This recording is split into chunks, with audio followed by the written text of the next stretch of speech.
जिस कथित शराब घोटाले ने आम आदमी पार्टी की पूरी लीडरशिप को जेल की हवा खिलवा दी, जिस शराब घोटाले ने बीते 2 सालों में अरविंद केजरीवाल की नाक में दम कर दिया, जिस शराब घोटाले को लेकर बीजेपी हजारों करोड़ के घोटाले का दावा कर रही थी, जिस शराब घोटाले को लेकर आम आदमी पार्टी यह कह रही थी कि कोई सबूत आज तक नहीं मिला, फर्जी फंसाया गया।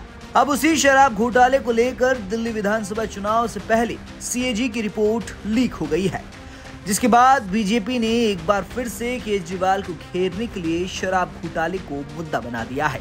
अब लीक हुई सीएजी रिपोर्ट में दिल्ली शराब पॉलिसी को लेकर ऐसा क्या लिखा गया है जिसने दिल्ली की सियासत में तहलका मचा दिया है, चलिए वो आपको हम बताते हैं। दरअसल लीक हुई सीएजी रिपोर्ट में ये दावा किया गया है कि दिल्ली की नई शराब नीति से सरकार को 2026 करोड़ का राजस्व घाटा हुआ। मनीष सिसोदिया के नेतृत्व वाले जीओएम ने विशेषज्ञ पैनल की सिफारिशों को नजरअंदाज कर दिया था।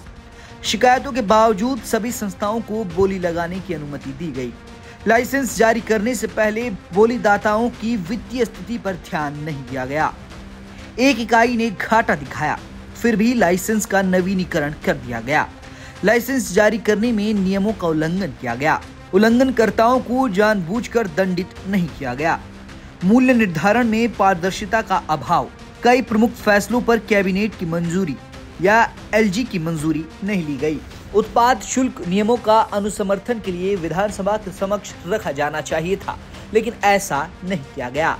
कैग रिपोर्ट में कहा गया कि जहां खुदरा विक्रेताओं ने पॉलिसी अवधि समाप्त होने तक लाइसेंस अपने पास रखा, वहीं कुछ ने पॉलिसी अवधि समाप्त होने से पहले ही लाइसेंस वापस कर दिए, क्योंकि सरकार ने सरेंडर किए गए खुदरा लाइसेंसों के लिए दोबारा टेंडर नहीं किया। ऐसे सरकारी खजाने पर करीब 890 करोड़ का बोझ पड़ा। जोनल लाइसेंस धारियों को दी जाने वाली छूट से 941 करोड़ का नुकसान हुआ। कोविड प्रतिबंधों के आधार पर जोनल लाइसेंस धारकों को 144 करोड़ रुपए की लाइसेंस शुल्क छूट दी गई, जिसके परिणाम स्वरूप सरकार को राजस्व हानि हुई। यह भाग महत्वपूर्ण है क्योंकि निविदा दस्तावेजों में स्पष्ट रूप से उल्लेख किया गया है कि कोई भी व्यावसायिक जोखिम लाइसेंसधारी के साथ होगा और अप्रत्याशित घटना के लिए कोई प्रावधान नहीं है। सुरक्षा जमा राशि के गलत संग्रहण के कारण राजस्व में 27 करोड़ रुपए की और हानि हुई। इस कहानी में और भी बहुत कुछ है जिसके बारे में करदाताओं को जानना जरूरी है। हालांकि जांच जारी है। कैग ने कहा कि जो चूक हुई है उसके लिए जिम्मेदारी और जवाबदेही तय होनी चाहिए।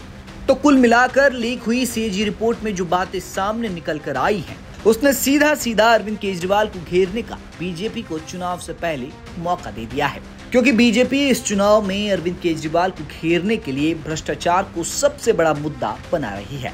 और अब सीएजी की रिपोर्ट लीक होने के बाद बीजेपी ने इसे चुनाव में हथियार बनाकर इस्तेमाल करना शुरू कर दिया है।